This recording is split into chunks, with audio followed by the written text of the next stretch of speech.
முருகனின் 6 படை கோவில்கள் மற்றும் அதன் சிறப்புகள். திருப்பரங்குன்றம். முருகன் தேவயானையை திருமணம் செய்த இடம் திருப்பரங்குன்றம். சிறப்பு: காதல், குடும்ப வாழ்க்கை சிறக்க வழிபடுபவர். திருச்செந்தூர். அசுரன் சூரபத்மனை வதம் செய்த இடம் திருச்செந்தூர். சிறப்பு: எதிரிகளை காப்பது, கடல் பாதுகாப்பு, வியாபார வளர்ச்சி. பழனி. தண்டாயுதபாணி என வணங்கப்படும் இடம் பழனி. சிறப்பு: அறிவு, தாழ்மை, விரத பலன், விருப்பங்கள் நிறைவேறுதல். சுவாமிமலை.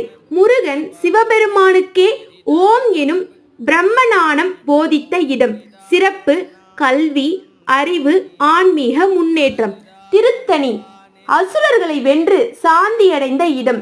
சிறப்பு: அமைதி, திருமண யோகம், மன நிம்மதி. பழமுதிர் சோலை. முருகன் வள்ளியுடன் வாழும் மலையிடத்தலம். சிறப்பு: இயற்கை அருளுடன்